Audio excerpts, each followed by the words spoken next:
नमस्कार दोस्तों, स्वागत है आपका अपना चैनल जिसका नाम है केवल एग्जाम। इसमें जो हम पढ़ रहे हैं वो यूथ कंपटीशन की बुक है, जिसमें भारतीय संविधान एवं राज्य व्यवस्था के 1 लाख प्रश्नों को संग्रहित किया गया है। कल के वीडियो में हमने 1863 के बारे में जो भी हमारे चार्टर्ड एक्ट थे उनको लिख लिया था। भारत शासन अधिनियम जो आया था 1863 उसको लिख लिया।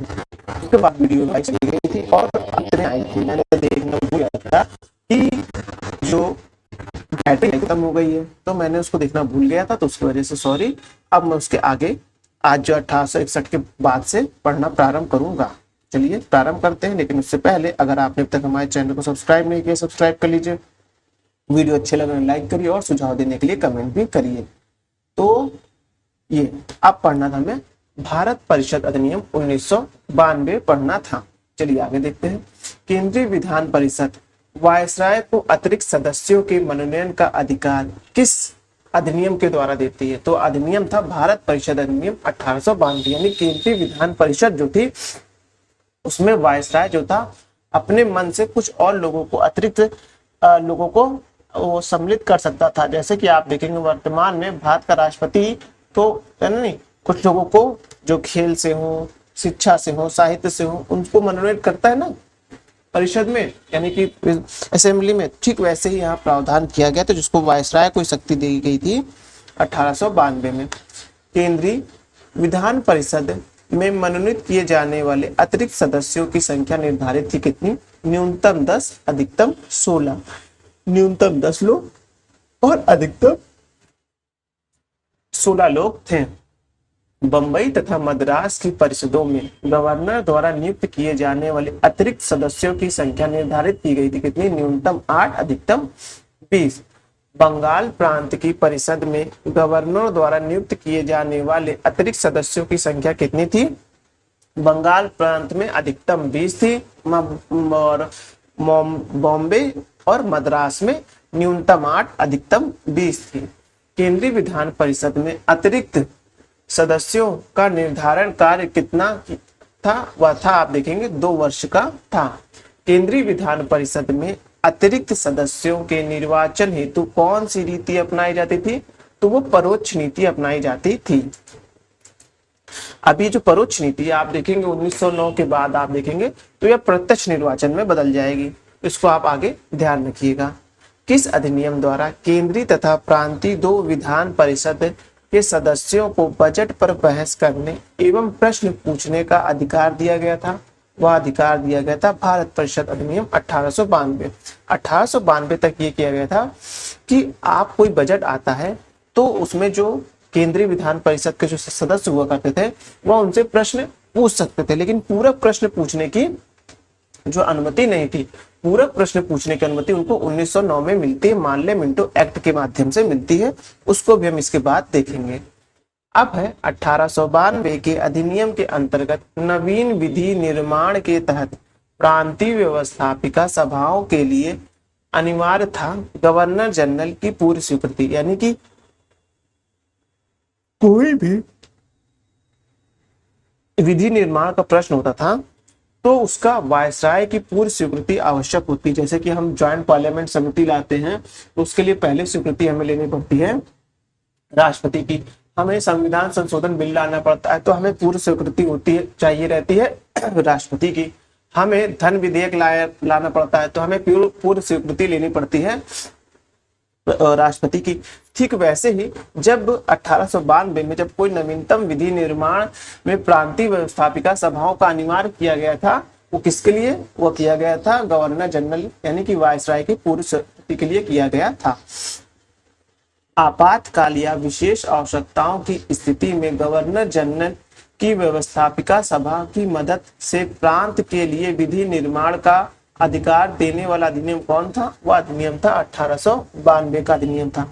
ठीक वैसे ही जब देखेंगे जब हमारे किसी राज्य में राष्ट्रपति शासन लग जाता है या राष्ट्रपति शासन लगने के बाद तो उस राज्य का विधि निर्माण जो भी कानून बनेगा उसकी व्यवस्थापिका कैसे चलेगी, उसकी कोई भी कार्यपालिका कैसे चलेगी, इसका निर्णय लिया जाता है जो हमारे सेंट्रल गवर्नमेंट है और भारत के राष्ट्रपति के माध्यम से लिया जाता है।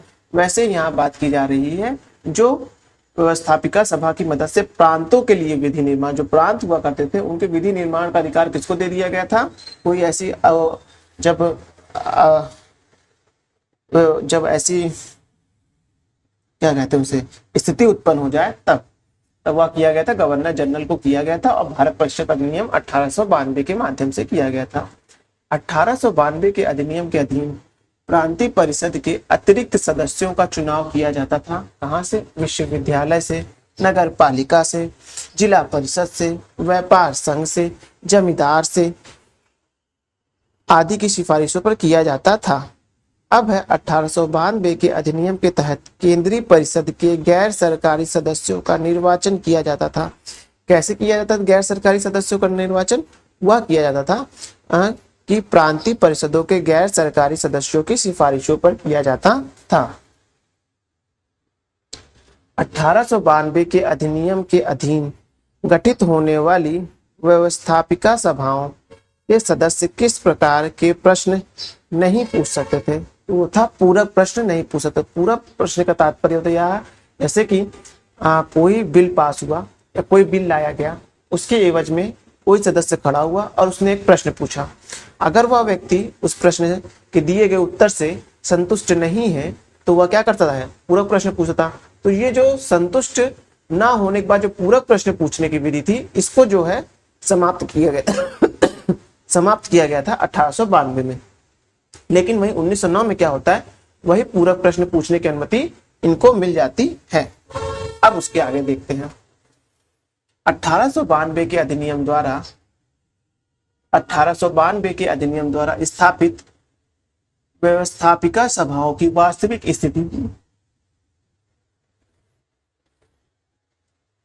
स्थिति क्या थी? वह था परामर्शदात्री परिषदों जैसा। अब 1892 के अधिनियम की आलोचना करने वाले नरम दली नेताओं का नेतृत्व करता कौन थे? वो गोपाल कृष्ण गोखले थे। यानी कि 1892 के अधिनियम की आलोचना, जिसमें ये किया गया था कि पूरा प्रश्न नहीं पूछना है, प्रांतीय व्यवस्थापिका में अगर इमरजेंसी लग जाती है तो उसका जो विधि निर्माण होगी किसके माध्यम से होगी, और साथ ही साथ ये भी देखेंगे कि परिषदों में कितने सदस्य हो सकते हैं। ये सब जो आलोचना के विषय थे, इसको आलोचना कौन कर? उस समय नरम दली नेता थे गोपाल कृष्ण गोखले। ये वही गोपाल कृष्ण गोखले जी हैं जिनके, एक मिनट रुकिए,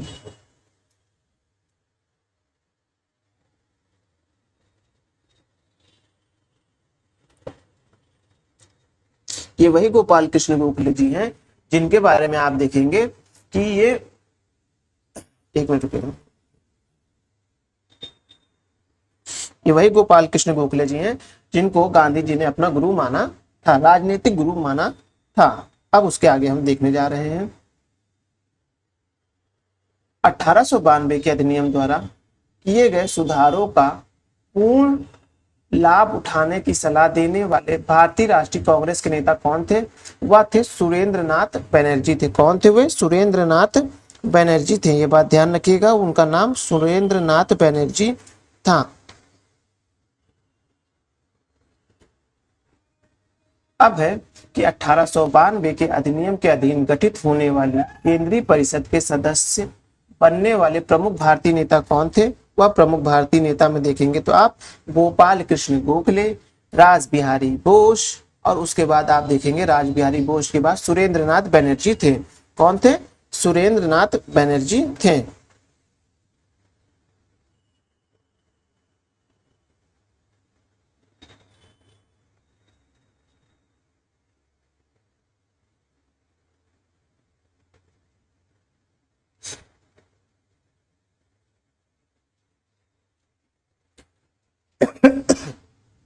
अब आ गया भारत परिषद अधिनियम 1909।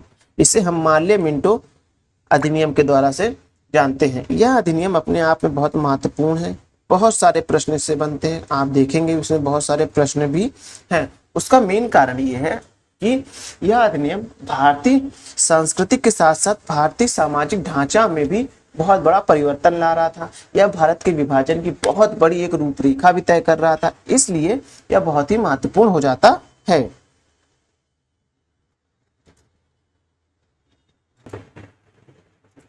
चलिए प्रारंभ करते हैं। भारत परिषद अधिनियम 1909, आप ध्यान रखिएगा इसका नाम मार्ले मिंटो एक्ट भी है, जो कि अभी हम प्रश्न में देखेंगे।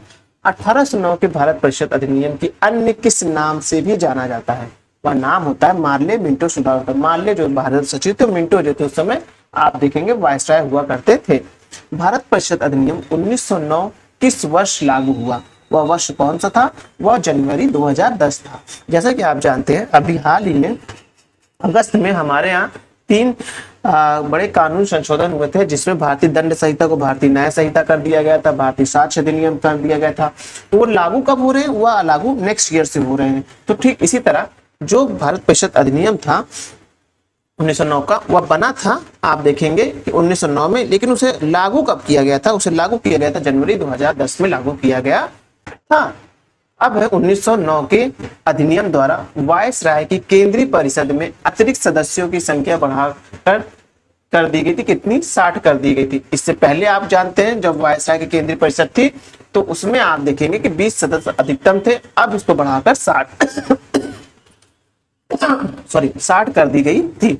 मौसम बदल रहा है, आप लोग थोड़ा सचेत रहिएगा और अब थोड़ा पानी उबाल करके, ठंडा पानी मत पीजिएगा, थोड़ा अपने आप को बचा कर रखिएगा। यही मौसम होता है जो आपकी तबीयत खराब करता है। 10 से 12 दिन की तबीयत खराब होगी और आप कम से कम कुछ नहीं तो 20 दिन के लिए बेड पर आ जाएंगे। तो जिससे क्या होगा, पूरा जो स्टडी मटेरियल का जो बम्पार हमारे साथ होता है वो फ्रस्ट्रेशन में बदल जाता है, क्योंकि हमारे दिमाग में ये होता है कि हमने इतना स्टडी मटेरियल बनाया, हमको ये पढ़ना है, ये रिविजन करना है। अंततोगत्वा होता क्या है उसका परिणाम कि हम कुछ नहीं कर पाते हैं, चीजें ऐसे स्लिप होने लगती हैं। तो उसको थोड़ा सा ध्यान रखिए। चलिए अब आगे देखते हैं। 1909 के अधिनियम द्वारा वायसराय की परिषद की के कुल सदस्य संख्या कितनी हो गई थी? वह 69 हो गई थी। 9 पहले थी, 60 अभी कर दी गई थी, अब कितनी हो गई? 69 हो गई थी। अब है किस अधिनियम द्वारा मुसलमानों के लिए पृथक सामुदायिक प्रतिनिधित्व प्रणाली लागू की गई? वह लागू की गई थी भारत परिषद अधिनियम 1909 के माध्यम से की गई थी। याद रखिएगा ये भारत परिषद अधिनियम, इसे मार्ले मिंटो एक्ट 1909 कहा जाता है। उसमें सामुदायिक पृथक प्रतिनिधित्व प्रणाली, यानी कि मुसलमानों के लिए समुदाय के आधार पर अलग जो है निर्वाचन प्रणाली लाई गई थी, जिससे भारत में विभाजन की रूपरेखा पहले ही तय कर दी गई थी। अब है सामुदायिक प्रतिनिधित्व की व्यवस्था द्वारा भविष्य में देश विभाजन की आधारशिला तैयार करने वाला अधिनियम कौन सा था? वह अधिनियम देखेंगे भारत परिषद अधिनियम 1909 था। लॉर्ड मिंटो ने मुसलमानों को निर्वाचन संबंधित कौन सी सुविधाएं प्रदान की थी? वो की थी पृथक निर्वाचन की सुविधा प्रदान की थी। कौन सी?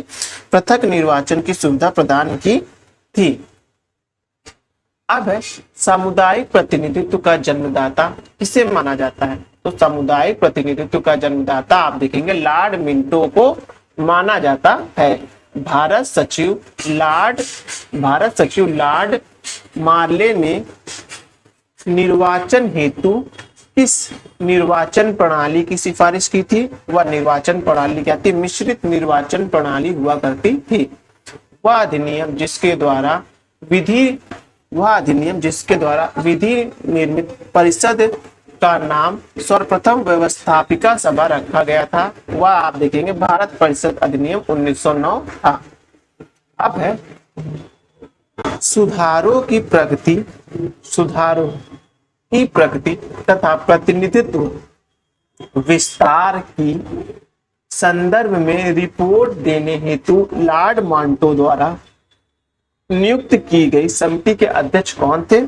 उस समिति के अध्यक्ष आप देखेंगे A.T. अरुणेल थे। भारत परिषद अधिनियम 1909 के तहत वायसराय की कार्यकारी परिषद में किसे प्रथम भारतीय सदस्य के रूप में नियुक्त किया गया था? वो थे सत्येंद्र प्रसाद सिन्हा को नियुक्त किया गया था। केंद्रीय एवं प्रांतीय व्यवस्थापिका सभाओं की व्यवस्था और शक्तियों के विस्तार का अधिनियम था। क्या था? वह आप देखेंगे 1909 का भारत परिषद अधिनियम था, जिससे केंद्र एवं प्रांत की जो सभाओं का विस्तार व्यवस्थित किया गया था। अब देखेंगे 1909, कलर चेंज कर लेते हैं, मार्कर का रेड कर लेते हैं, ये कलर अच्छा है। 1909 के परिषद कानून के अंतर्गत केंद्रीय तथा प्रांतीय व्यवस्थापिका सभाओं में सदस्यों के संदर्भ में बनाए जाने वाले अधिनियम के लिए क्या आवश्यक था? उसके लिए आवश्यक था सब परिषद भारत सचिव की स्वीकृति प्राप्त करना आवश्यक था। 1909 के परिषद कानून के अनुसार विशिष्ट निर्वाचन क्षेत्र की कितनी श्रेणियां थी? तो विशिष्ट निर्वाचन क्षेत्र की 3 श्रेणियां थी। याद रखिएगा, विशिष्ट निर्वाचन क्षेत्र की 3 श्रेणियां थी। कितनी श्रेणियां थी? 3 श्रेणियां थी। अब है कि विधायी परिषदों में पूरक प्रश्न पूछने की व्यवस्था किस अधिनियम द्वारा की गई थी? वह अधिनियम था भारत परिषद अधिनियम 1909 था। क्या था? भारत परिषद अधिनियम 1909 था। विधायी परिषद में लोकहित के विषयों को प्रस्तुत करने का अधिकार देने वाला अधिनियम था। कौन सा अधिनियम था? वह भारत परिषद अधिनियम 1909 था। अब आ रहा है हमारा भारत शासन अधिनियम 1919। ध्यान रखिएगा, इसे मॉन्टेगू चेम्सफोर्ड रिपोर्ट भी कहा जाता है। यह अपने आप में महत्वपूर्ण अधिनियम है, क्योंकि 1892 के कुछ प्रारूप, मतलब शुरू देखेंगे भारत शासन अधिनियम जब से वो आया था 1857 क्रांति के बाद से जितने जितने कानून आ रहे थे, उन कानून का कहीं सुधारात्मक रूप आपको भारत शासन अधिनियम 1919 में मिलेगा। और इन्हीं सारे कानूनों को सम्मिलित करके आप देखेंगे एक बड़ा कानून बनाया जाएगा जिसे 1935 का अधिनियम कहा जाता है। तो आप उसी के बारे में पढ़ेंगे। जो सबसे पहले हम पढ़ने क्या जा रहे हैं, 1919 का भारत शासन अधिनियम पढ़ने जा रहे हैं। भारत सरकार अधिनियम 1919 के आधार सामग्री थी। क्या सामग्री थी? वो जो सामग्री थी वो मॉन्टेगू चेम्सफोर्ड रिपोर्ट थी। इनकी रिपोर्ट के आधार पर ही ये बनाया गया था। अब आ रहा है भारत सरकार अधिनियम 1919 का उद्देश्य क्या था? 1919 का उद्देश्य देखेंगे तो वो था भारत में एक उत्तरदायी शासन की स्थापना करना। भारत में एक उत्तरदायी शासन की स्थापना करना बहुत इंपॉर्टेंट लाइन है, याद रखिए कि भारत सरकार अधिनियम 1919 का उद्देश्य क्या था। उसका उद्देश्य देखेंगे भारत में एक उत्तरदायी शासन की स्थापना करना था।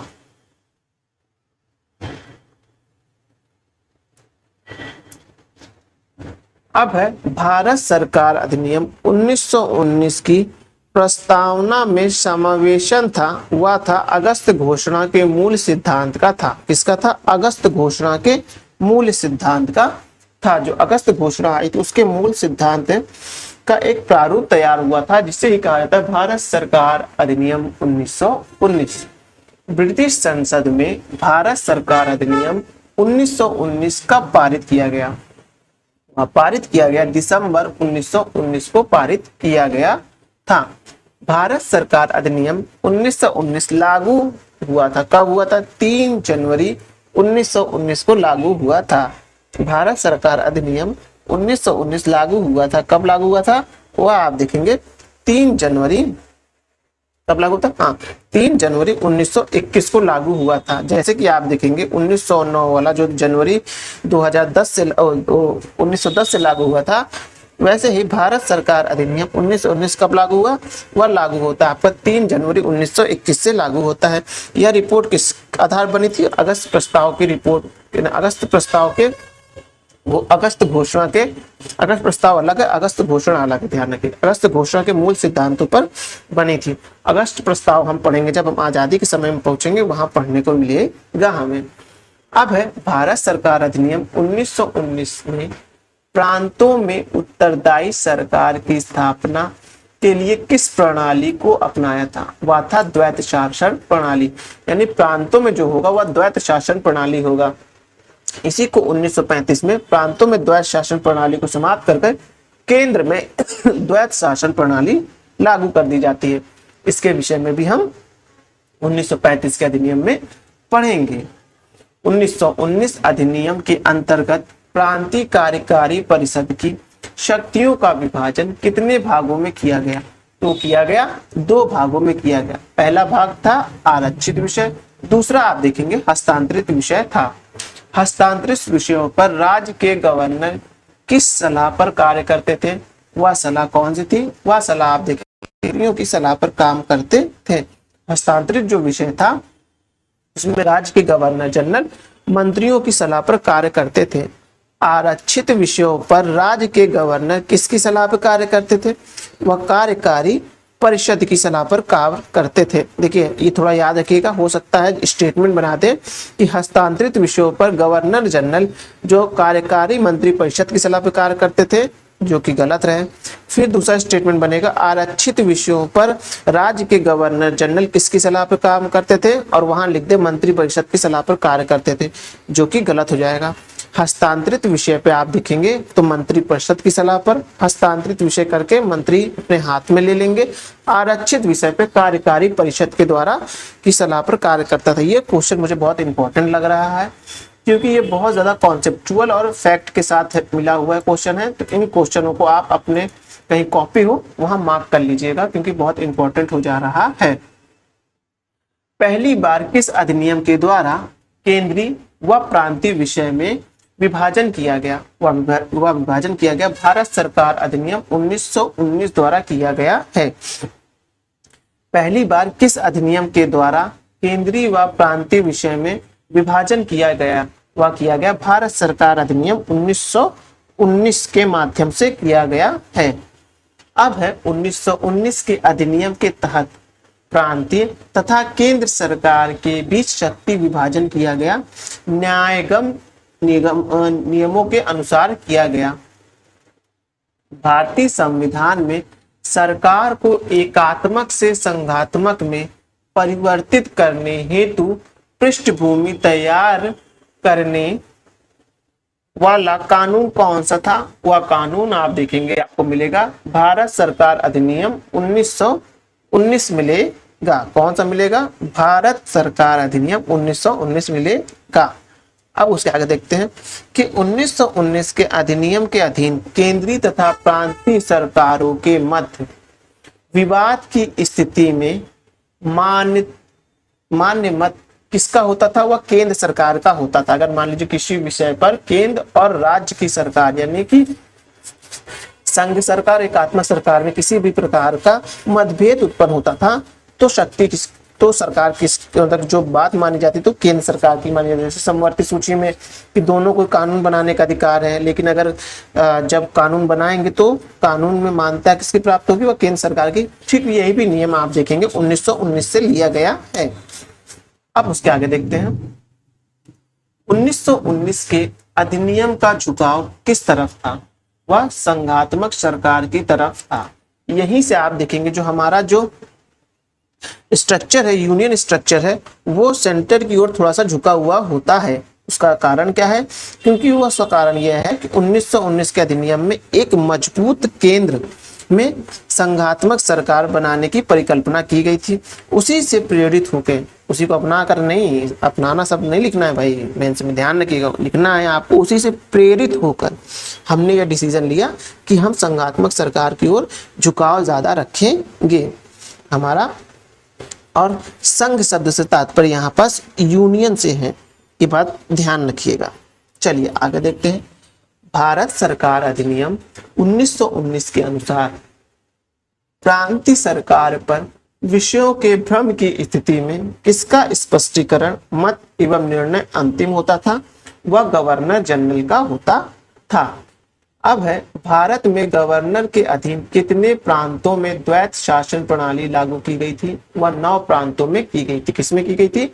9 प्रांतों में की गई थी। भारत सरकार अधिनियम 1919 के अधीन प्रांतों में स्थापित होने वाली विधान परिषद किस प्रकार की थी? वो एक सदनी थी। कैसी थी वो? एक सदनी थी। भारत सरकार अधिनियम 1919 के अधीन प्रांतों में स्थापित होने वाली विधान परिषद किस प्रकार की थी? वह एक सदनी थी। कैसी थी? एक सदनी थी। किस अधिनियम के द्वारा प्रांतीय विधान सभाओं के पहली बार प्रत्यक्ष निर्वाचन की प्रणाली अपनाई गई थी? वह अपनाई गई थी 1919 के अधिनियम द्वारा अपनाई गई थी। किस अधिनियम के द्वारा अपनाई गई थी? 1919 के अधिनियम के द्वारा अपनाई गई थी। 1919 के अधिनियम के अंतर्गत प्रांतों में पृथक निर्वाचन क्षेत्र की व्यवस्था किन वर्गों के लिए की गई थी? वह की गई थी सिखों के लिए की गई थी, भारतीय ईसाइयों के लिए की गई थी, यूरोपीय व आंग्ल भारतीय समुदाय के लिए की गई थी। इसे अभी देखेंगे आप, ये समाप्त कर दिया गया है जनवरी 1920 के बाद से ये समाप्त है। आंग्ल भारतीय समुदाय का जो एक पृथक निर्वाचन होता था, मतलब कि सॉरी, जो उनके लिए 2 सीट रिजर्व होती थी, उनको समाप्त कर दी गई है।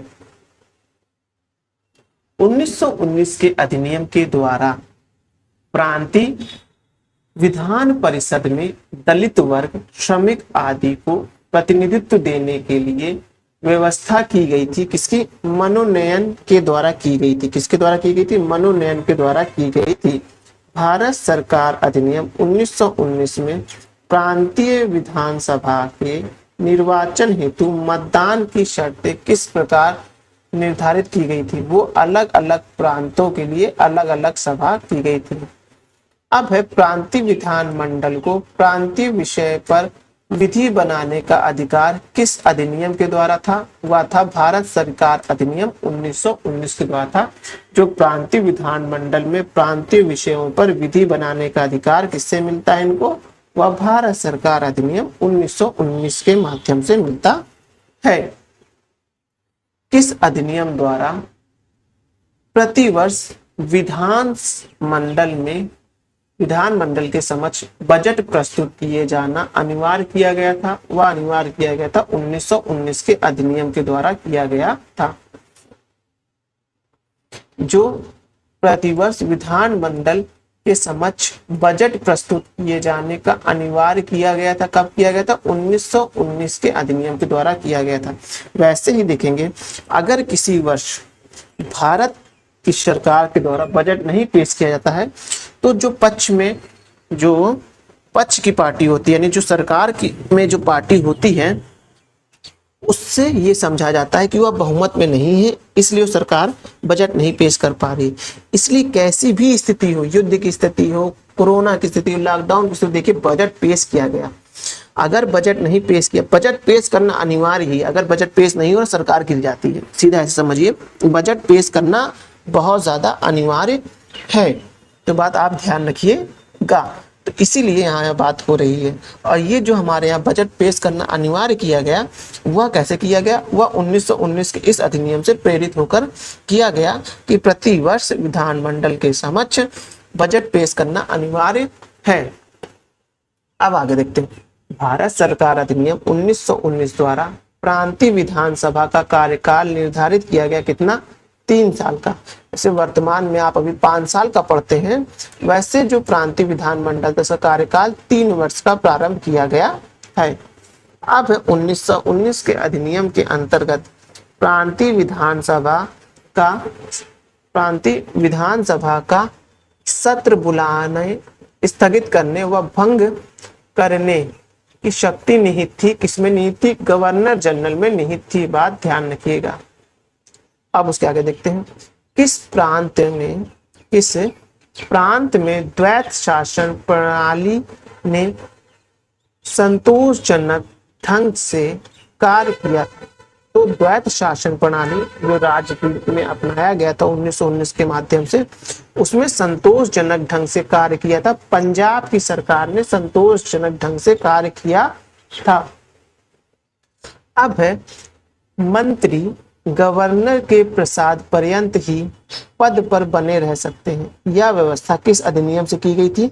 यह व्यवस्था आप देखेंगे भारत सरकार अधिनियम 1919 के माध्यम से की गई थी कि जो मंत्री हैं वो गवर्नर के प्रसाद पर्यंत अपना पद धारण करेंगे। वैसे ही देखेंगे आप वर्तमान में राष्ट्रपति जो होता है, जो प्रधानमंत्री होता है, उसके साथ भी ऐसा होता है। हाँ, एक चीज देखेंगे, जो राज्य का गवर्नर जनरल होता है वो भी यही होता है। फिर अटॉर्नी जनरल जो होता है वो भी राष्ट्रपति के प्रसाद पर्यंत ही नियुक्त होता है, उसकी सैलरी भी वही डिसाइड होती है। ये सब हम आगे पढ़ेंगे। भारत सरकार अधिनियम 1919 के अंतर्गत गवर्नर द्वारा अध्यादेश जारी किए जाने की वांछनीय शक्ति क्या थी? वायसराय की अनुमति। यानी कि ऐसे वर्तमान में भी आप देखेंगे कि अगर अध्यादेश लाना है तो अध्यादेश लाने के लिए आप देखेंगे 1 2 3 1-2 जो राष्ट्रपति के लिए आर्टिकल यूज होता है 1-3 आर्टिकल 123 के माध्यम से हुआ देखेंगे कि अध्यादेश लाता है। ठीक उसी तरह उस समय वायसराय जो था 1919 के अधिनियम के द्वारा अध्यादेश लाता था।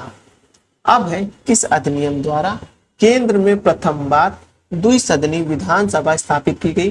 तो केंद्र में द्विसदनी किस अधिनियम द्वारा केंद्र में प्रथम बार द्विसदनी विधानसभा स्थापित की गई, वह की गई थी 1919 के अधिनियम के द्वारा की गई थी कि केंद्र में द्विसदनी लाई गई थी। फिर इसी से प्रेरित होकर 1935 में राज्य में द्विसदनी व्यवस्था को समाप्त कर केंद्र में द्विसदनी व्यवस्था ला दिया गया था। प्रश्न बहुत ट्रिकी है, पूछ लिया जाएगा प्रथम बार द्विसदनी व्यवस्था केंद्र में कब लाई गई थी।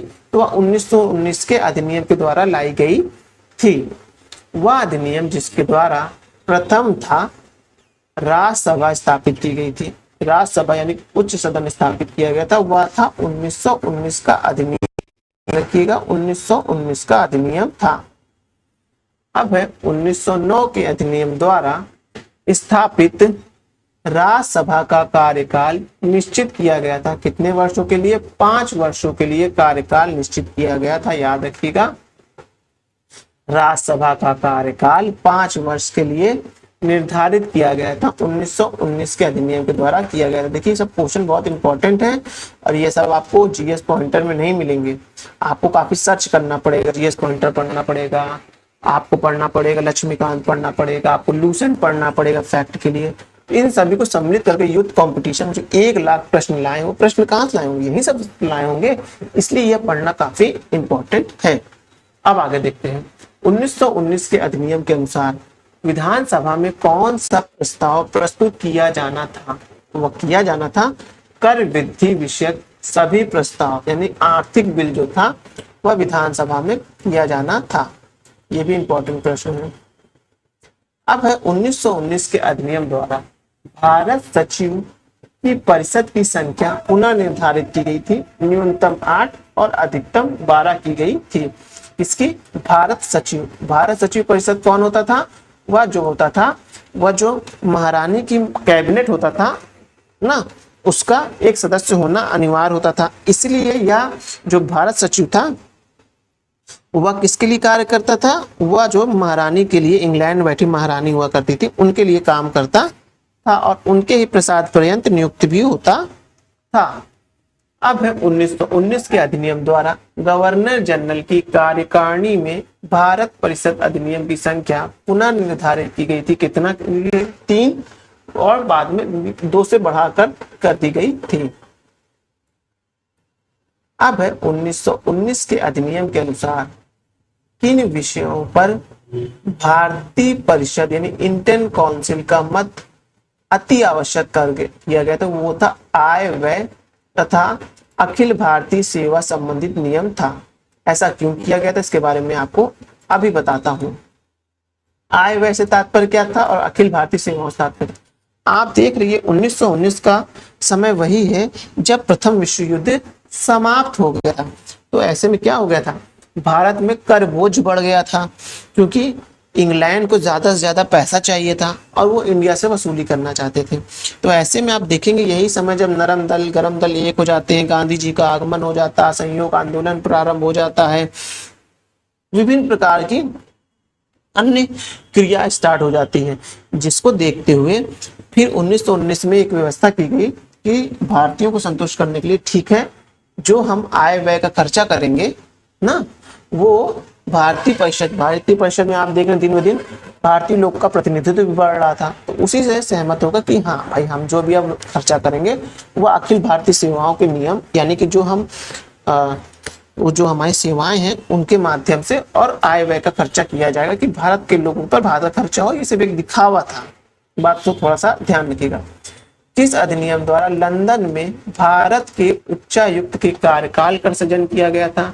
वह किया गया था 1919 के भारत सरकार अधिनियम द्वारा किया गया था। किसके द्वारा? 1919 के भारत सरकार अधिनियम के द्वारा किया गया था।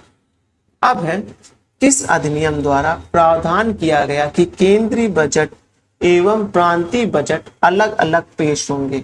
वाफ होंगे भारत सरकार अधिनियम 1919 के माध्यम से, जो केंद्र का बजट अलग और प्रांत का बजट अलग होगा, यानी केंद्र का अलग और राज्य का अलग अलग बजट पेश होगा। वह किसके माध्यम से आया था? वह जो है 1919 के भारत सरकार अधिनियम के द्वारा से लाया गया था। इस अधिनियम के द्वारा पहली बार एक लोक सेवा आयोग की स्थापना की गई थी। वह लोक सेवा आयोग की स्थापना की गई थी, आप देखेंगे भारत सरकार अधिनियम 1919 के माध्यम से की गई थी। लोक सेवा आयोग का गठन किया गया था। इस चीज को थोड़ा सा आप ध्यान इसलिए रखिएगा क्योंकि लोगों को लगता है लोक सेवा जैसे पढ़ेंगे ना, वो भारतीय सिविल सेवा के बारे में वो तुरंत पहुंच जाएंगे, 1853-54 में पहुंच जाएंगे। तो हो सकता है ये चीजें गलत हो जाए। शब्द देख लीजिएगा क्या यूज हो रहे हैं कि लोक सेवा आयोग यूज हो रहा है, तो ये बात आप ध्यान रखिएगा। अब है भारत सरकार अधिनियम 1919 के अधीन केंद्र सरकार में विहित विषय थे। क्या थे?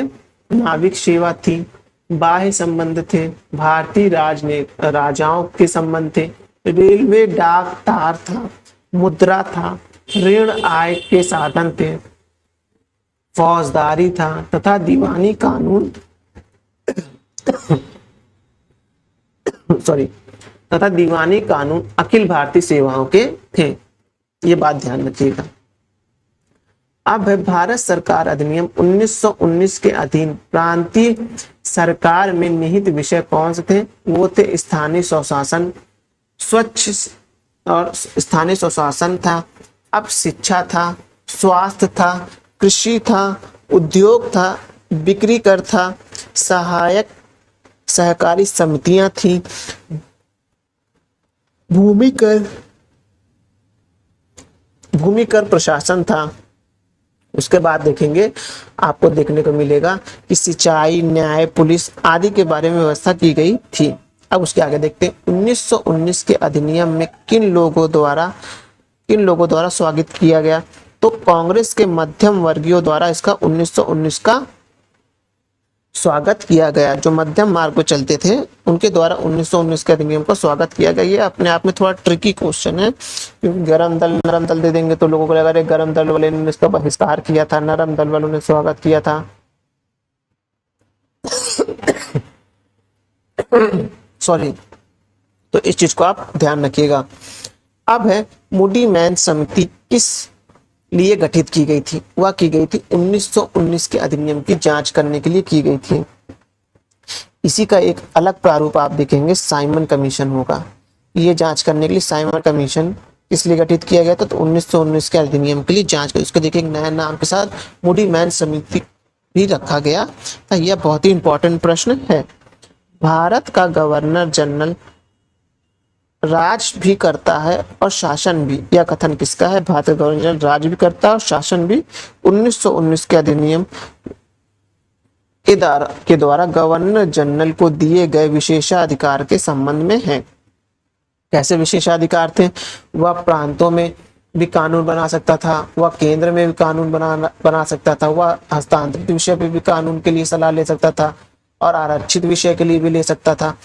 तो इस तरह की सारी शक्तियां जब उसको नियुक्त कर दी गई, भारतीय गवर्नर जनरल को दे दी गई, तभी ये एक वाक्य उठा कि जो भारत का गवर्नर जनरल राज भी करता था और शासन भी करता था। इंपॉर्टेंट है, थोड़ा सा ध्यान रखिएगा इस प्रश्न को।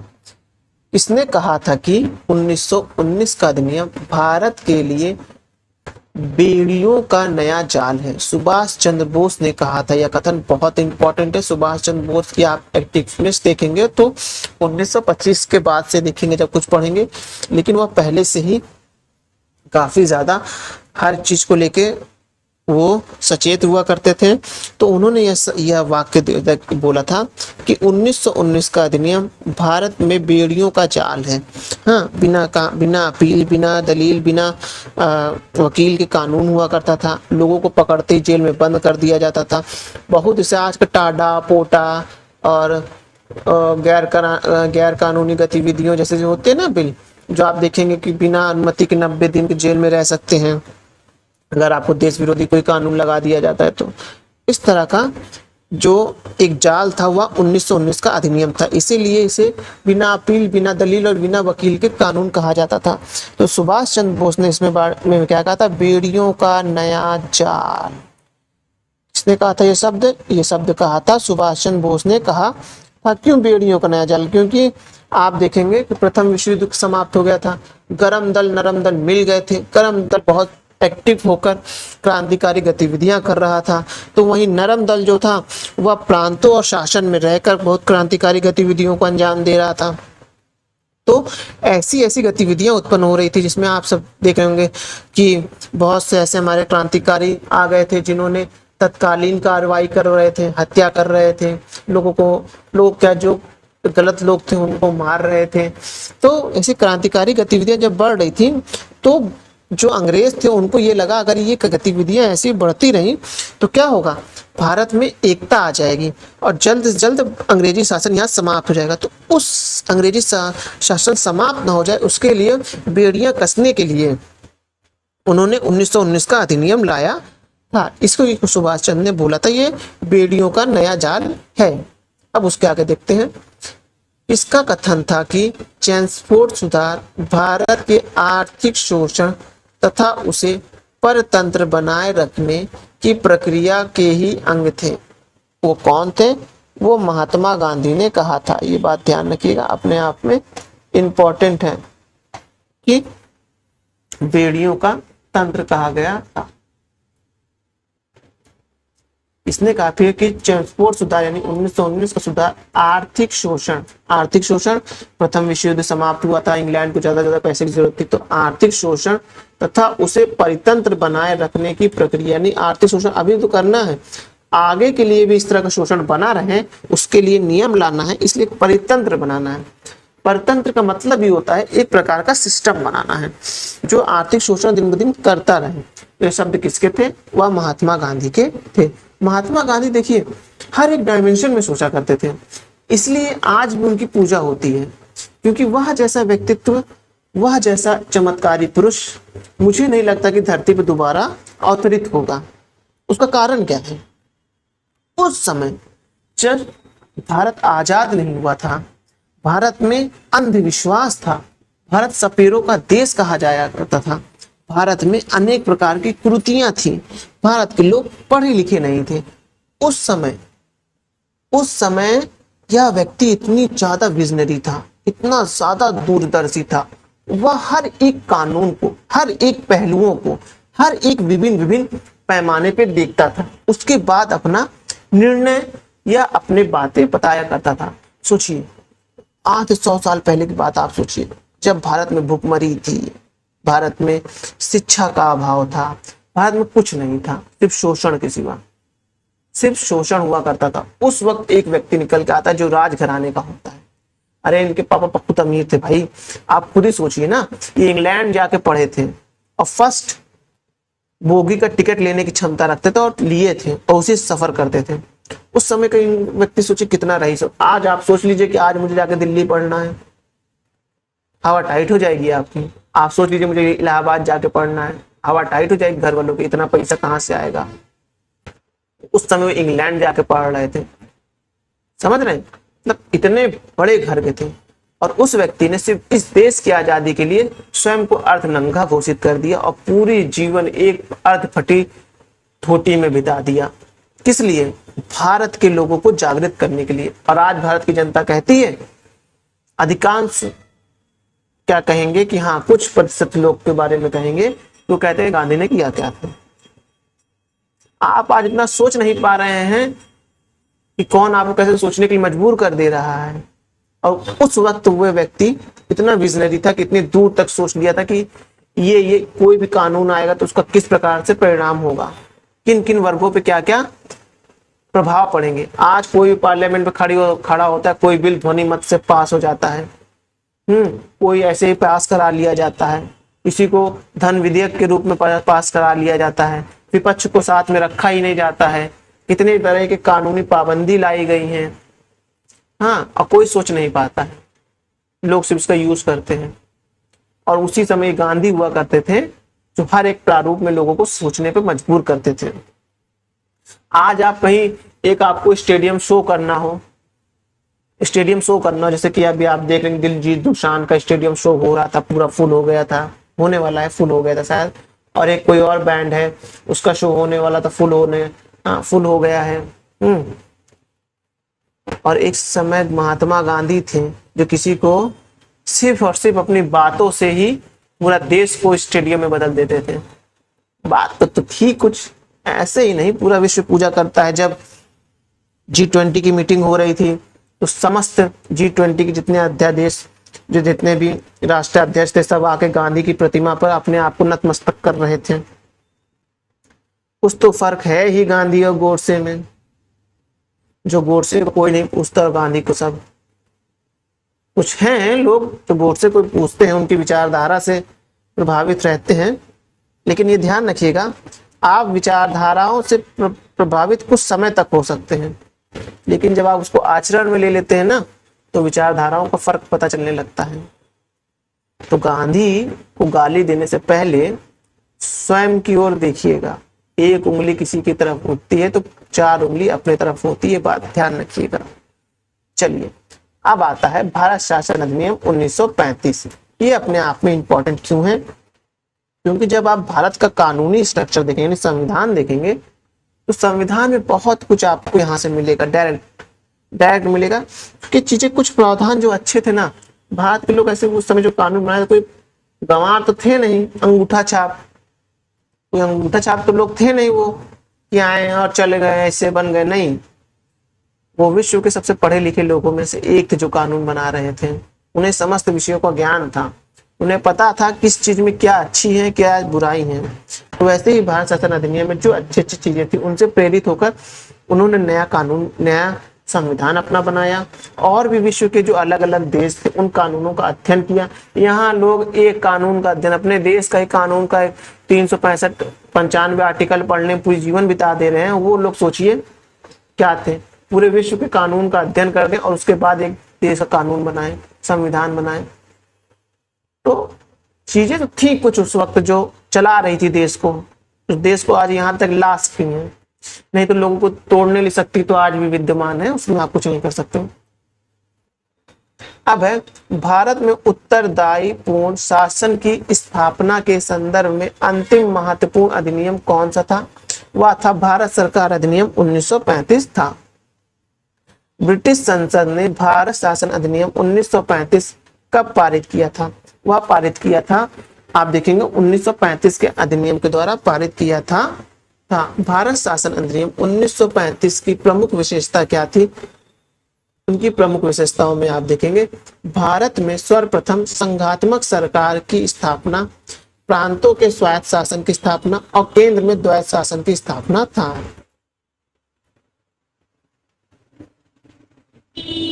अब है भारत शासन अधिनियम 1935 के अंतर्गत अवशिष्ट शक्तियां केंद्रित थी, किसमें थी? वो आप देखेंगे गवर्नर जनरल के वायसराय में केंद्रित थी। किस अधिनियम के द्वारा आप देखेंगे अंग्रेजों ने अखिल भारतीय संघ शब्द प्रस्तावित किया था? वह प्रस्तावित किया था भारत सरकार अधिनियम 1935 के माध्यम से किया था। भारत शासन अधिनियम 1935 में विषयों को विभाजित किया गया था, संघ सूची, राज्य सूची और समवर्ती सूची में विभाजित किया गया था। किस अधिनियम के द्वारा संघीय न्यायालय की स्थापना का प्रावधान किया गया था? वह प्रावधान किया गया था भारत शासन अधिनियम 1935 के द्वारा किया गया था। किस अधिनियम द्वारा भारत को लिखित संविधान देने का प्रयास किया गया था? वह प्रयास किया गया था भारत शासन अधिनियम 1935। इसमें लिखित संविधान का प्रावधान किया गया था, ये बात ध्यान रखिएगा, इसलिए यह इंपॉर्टेंट है। भारत शासन अधिनियम 1935 में ब्रिटिश प्रांत से संबंधित कुछ अनुच्छेद तथा अनुसूची थी। कितनी थी? वो 321 अनुच्छेद और 10 अनुसूची थी। कितने थे? 321 अनुच्छेद और 10 अनुसूचियां थी। वह अधिनियम जिसके द्वारा भारत में संघात्मक सरकार स्थापित की गई थी वह था भारत शासन अधिनियम 1935 था। क्या था? भारत शासन अधिनियम 1935 था। अब उसके आगे देखते हैं। 1935 के अधिनियम में अखिल भारतीय संघ में सम्मिलित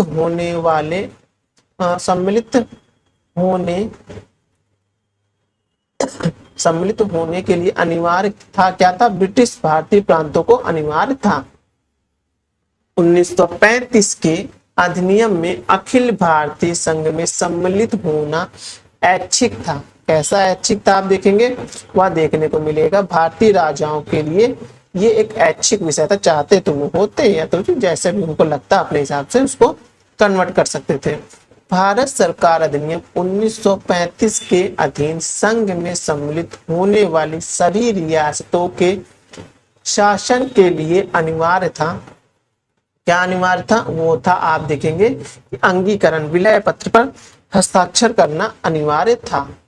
भारत सरकार अधिनियम 1935 के अनुसार गवर्नर जनरल वाइस रॉय की नियुक्ति की गई थी। किस रूप में की गई थी? ब्रिटिश सम्राट के प्रतिनिधित्व के रूप में की गई थी। ये बात ध्यान रखिएगा।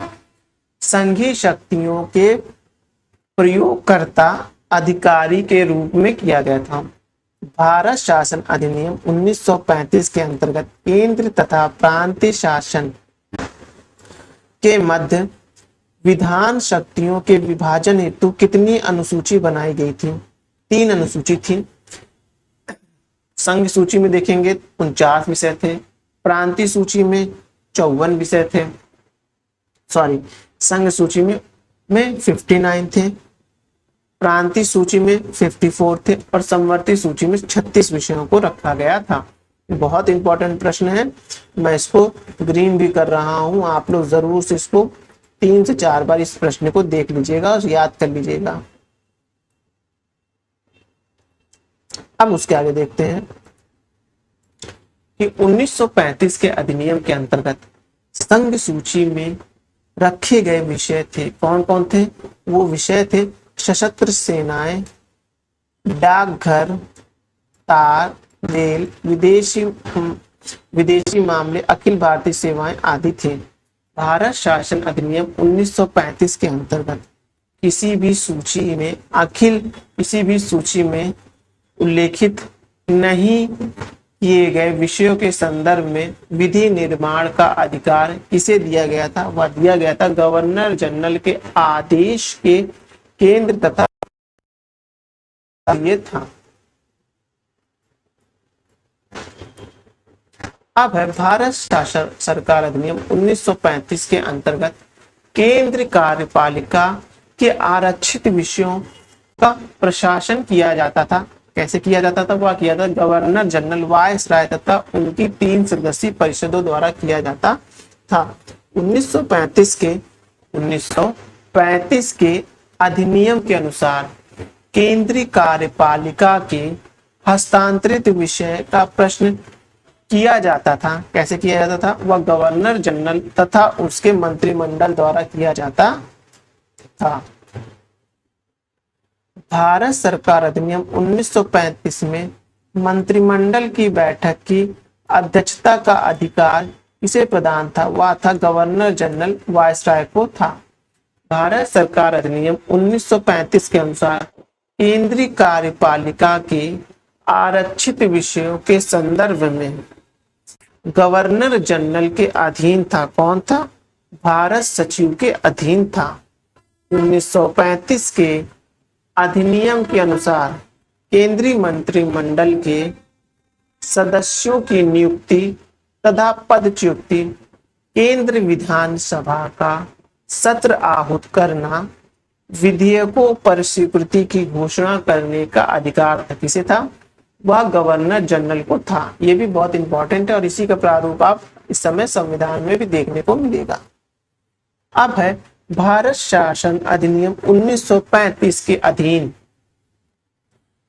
संघीय विधानमंडल सदनी थी। इसकी थी द्विसदनी थी। आपको पता था संघीय को द्विसदनी बना दिया गया था 1935 के एक्ट के माध्यम से। तो राज्य यानी प्रांत को द्विसदनी 1919 के माध्यम से था, लेकिन केंद्र में कुछ द्विसदनी व्यवस्था 1919 के माध्यम से कर दी गई थी, हम अभी पढ़ चुके हैं, इसको ध्यान रखिएगा। अब 1935 के अधिनियम के अंतर्गत संघीय विधानमंडल केंद्रीय विधानसभा के सदनों में प्रावधानित सदस्य संख्या थी कितनी थी? उच्च सदन में देखेंगे तो आपको मिलेगा 260 और निम्न सदन में 375 थी। उच्च सदन में 260 और निम्न सदन में 375 थी। ये बहुत इंपॉर्टेंट है, इसको ध्यान रखिएगा आप लोग। अब है भारत सरकार अधिनियम 1935 में निम्न सदन का कार्यकाल निर्धारित किया गया था 5 वर्ष। पहले याद था ना, जो प्रांत की सरकार थी उसको 3 कर दिया गया, केंद्र में 5 कर दिया गया था। अब निम्न सदन को भी 5 वर्ष कार्यकाल कर दिया गया था। भारत सचिव के लिए अधिकतम 6 तथा न्यूनतम 3 परामर्शदाता नियुक्त करने का प्रावधान किस अधिनियम के तहत किया गया था? वह अधिनियम था भारत सरकार अधिनियम 1935 था। अब भारत सरकार अधिनियम 1935 में संशोधन तथा परिवर्तन की शक्ति निहित थी। किसमें निहित थी? वो ब्रिटिश संसद को निहित थी। 1935 के अधिनियम के अधीन प्रांतीय विषयों, प्रांतीय क्षेत्र के प्रशासन का नियंत्रण किससे दिया गया था? वह दिया गया था मंत्रिमंडल को दिया गया था। याद रखिएगा, मंत्रिमंडल को दिया गया था। 1935 के अधिनियम में 1935 के अधिनियम में मंत्रिमंडल, इसको मंत्रिमंडल को किसके प्रति उत्तरदायित्व घोषित किया गया था? वह घोषित किया था विधानसभा के प्रति उत्तरदायित्व घोषित किया गया था। 1935 के अधिनियम के तहत 1935 के अधिनियम के तहत प्रांतीय विधानसभा के कार्य संचालन संबंधित नियमों का निर्णय करता था कौन? गवर्नर जनरल करता था। कौन करता था? गवर्नर जनरल करता था। अब है 1935 का अधिनियम के अनुसार प्रांतीय विधानसभा में अनुदान मांग रखने हेतु किसकी अनुमति आवश्यक थी? वह थी गवर्नर जनरल की थी। अब है 1935 के अधिनियम के द्वारा किस प्रांत में द्विसदनी विधानमंडल की व्यवस्था की गई थी? वह व्यवस्था की गई थी बंगाल, बिहार, असम, बंबई, मद्रास तथा संयुक्त राष्ट्र प्रांत को किया गया था। अब आगे देखते हैं। भारत सरकार अधिनियम 1935 में अंतर्निहित अनुदेश प्रपत्र यानी इंस्ट्रूमेंटल्स ऑफ इंस्ट्रक्शन को भारत के संविधान में किस रूप में समाविष्ट किया गया था? वह किया गया था, आप देखेंगे, राज्य के नीति निर्देशक तत्व में किया गया था। अब है 1935 के अधिनियम के अनुसार केंद्रीय विषय 1935 के अधिनियम के अनुसार केंद्रीय विषय में दोनों सदनों के लिए किस विधेयक के संदर्भ में मतभेद की स्थिति में उसे सुलझाने के लिए किसके द्वारा दोनों सदनों में संयुक्त सत्र आहूत किया जाता था? Governor general. वर्तमान में भी आप ये देखेंगे राष्ट्रपति आहूत करता है। अब 1935 के अधिनियम के अधीन संघ तथा इससे सम्मिलित इकाइयों के मध्य संवैधानिक विवादों से निपटान हेतु किस न्यायालय की स्थापना की गई थी? वो था फेडरल न्यायालय यानी संघीय न्यायालय था, जो कि दिल्ली में है इस समय।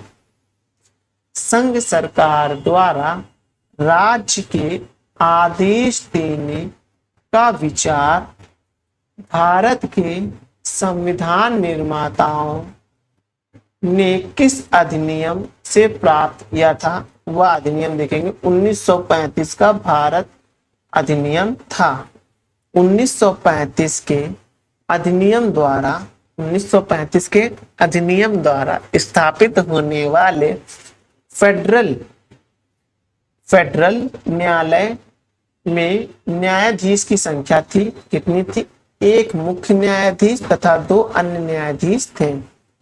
1935 के अधिनियम के अंतर्गत स्थापित फेडरल न्यायालय के न्यायाधीश की नियुक्ति किसके द्वारा की जाती थी? ब्रिटिश साम्राज्य के द्वारा की जाती थी। किसके द्वारा की जाती? ब्रिटिश साम्राज्य के द्वारा की जाती थी। 1935 के अधिनियम के अधीन स्थापित फेडरल न्यायालय के न्यायाधीश की सेवानिवृत्ति की आयु निर्धारित की गई थी, कितनी? 65 वर्ष। 1935 के अधिनियम द्वारा स्थापित फेडरल न्यायालय को प्राप्त अधिकार थे, कितने? प्रारंभिक, अपीली और परामर्शदात्री थे। 1935 के अधिनियम के अंतर्गत गठित फेडरल न्यायालय के निर्णयों के विरुद्ध अपील की जाती थी, प्रीवी काउंसिल में की जाती थी। ये समय वो लंदन में था। किस अधिनियम के द्वारा संवैधानिक निरंकुशता का सिद्धांत प्रवृत्त किया गया था? संवैधानिक निरंकुशता का सिद्धांत 1935 के अधिनियम के द्वारा किया गया था। किसके द्वारा किया गया था? 1935 के अधिनियम के द्वारा किया गया था। किस अधिनियम के द्वारा बर्मा तथा अदन को भारत के शासन से पृथक कर दिया गया था? वह कर दिया गया था भारत सरकार अधिनियम 1935 के द्वारा किया गया था। वर्ष 1935 के अधिनियम के बारे में किसने कहा था कि एक कार जिसमें ब्रेक तो है पर इंजन नहीं? यह कथन 1935 के अधिनियम के बारे में कहा था जवाहरलाल नेहरू ने। कहा था कि एक कार है जिसमें ब्रेक तो है पर इंजन नहीं है। इसको आप खुद समझिएगा क्या है, और बहुत ही अच्छी मीनिंग है इसकी। पंडित जवाहरलाल नेहरू ने किस अधिनियम को गुलामी का अधिकार पत्र या दास्ता का आज्ञा पत्र कहा था? वह कहा था भारत सरकार अधिनियम 1935 को कहा था। किस वायसराय ने कहा था कि भारत शासन अधिनियम 1935 इसलिए पास किया गया क्योंकि हम समझते थे कि भारत पर अंग्रेजी प्रभुत्व बरकरार रखने का सर्वोच्च तरीका है? वो है लॉर्ड लिनलिथगो ने कहा था। 1919 का अधिनियम भारतीयों के लिए बेड़ियों का नया जाल था। यह किसने कहा था? 1919 का भी हम लोग ने पढ़ा था, सुभाष चंद्र बोस ने कहा था। और 1919 का अधिनियम को गांधी जी ने कहा था आर्थिक परितंत्र का शोषण कहा था। किससे कहा था? 1919 को अधिनियम को कहा था। तो चलिए अभी समय देखते हैं कितना हो रहा है। लगभग मुझे लग रहा है 1 घंटे हो गए हैं यार, 1 घंटे हो गए हैं। तो हम नेक्स्ट वीडियो जो है अपकृप्स मिशन जो लाएंगे वो नेक्स्ट वीडियो से लाएंगे। तो वीडियो यही समाप्त करते हैं, धन्यवाद। लेकिन मैं चाहूंगा कि इस वीडियो को आप ज्यादा से ज्यादा शेयर करें, लोगों को ज्यादा से ज्यादा लाइक करें और पढ़ने में अपनी कंटिन्यूटी लाए रहें। देखिए मैं कोशिश करूंगा कि जैसे ही मैं इस पोर्शन खत्म करते हैं, संवैधानिक विकास को खत्म करता हूं, उसके बाद मैं हिस्ट्री में भी इस तरह के 1 लाख क्वेश्चन लाऊंगा, साइंस में भी लाऊंगा। हाँ, उससे क्या होगा ना, हमारे जो सोचने की डायमेंशन होगा और जिस जिस क्षेत्र से हम पढ़े रहेंगे वहां से क्वेश्चन तो गलत नहीं होगा। तो चलिए वीडियो समाप्त करते हैं, धन्यवाद।